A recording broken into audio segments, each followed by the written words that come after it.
The second session of the second day of action at the Barclays ATP World Tour Finals, and the O2, with the capacity to hold 3.8 billion pints of Corona, was bursting in anticipation of the world's best player. Rafael Nadal was up against the number 8 seed Andy Roddick, qualified for the year-end tournament for the 8th year running. Nadal led their head-to-head record going into this match by 5-3, but it was the American who hit the ground running. Oh, what reactions! That, Jason, is ridiculous. Check this out, folks. He's lucky that this one doesn't go right through him.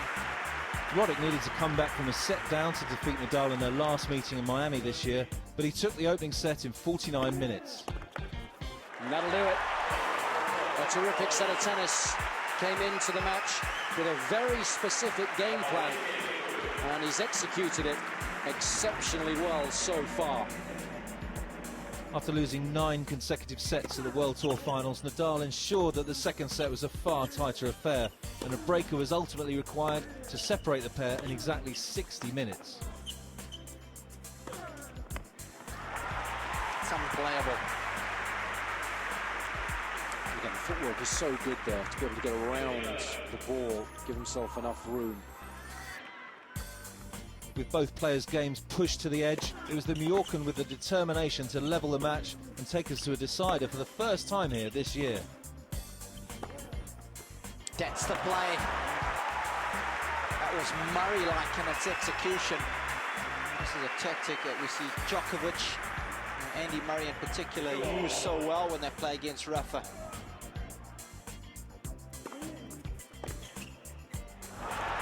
Yeah, you're going to come in at your peril on that backhand return. That one was inch perfect.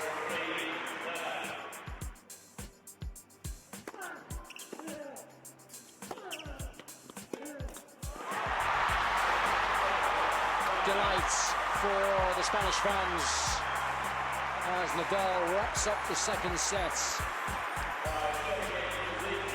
In the third set, watched by pop temptress Kylie Minogue, the world #1 demonstrated just how he has achieved so much this year, recording his first win at the event since the round-robin stage in 2007.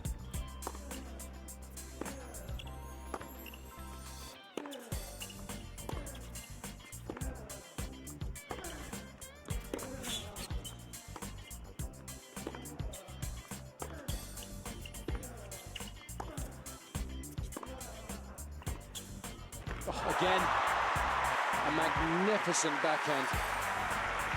There wasn't a lot wrong with the approach, but Roddick has to realise that it's a game plan, that it's past its sell-by date.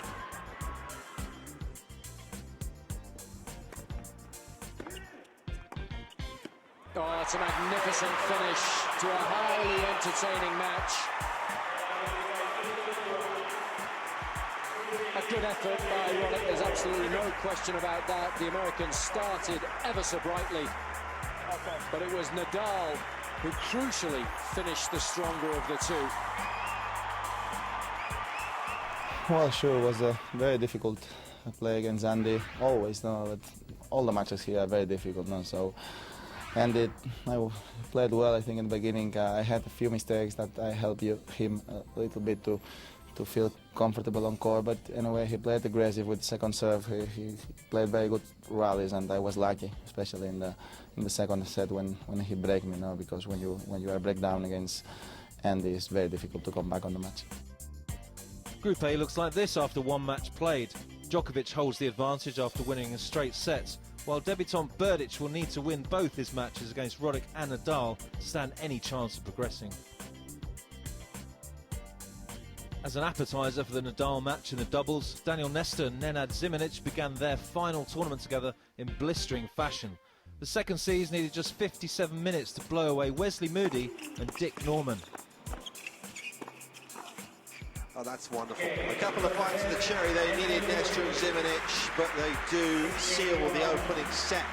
Very much a one-pair affair. The 2008 champions were in devastating form as they look for their 7th tour-level trophy of the year. They extended to 4, their perfect record over the South African-Belgian team, who are making their first appearance at the season finale.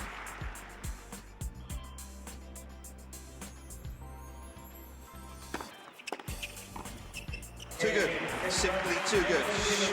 Danny Nestor and Nestor Zimonjic start in style here their campaign to win the season-ending championships in the O2 Arena. Tennis of the highest order continues tomorrow from SE10 with the Group B singles in action. Home favourite Andy Murray will take on world favourite Roger Federer.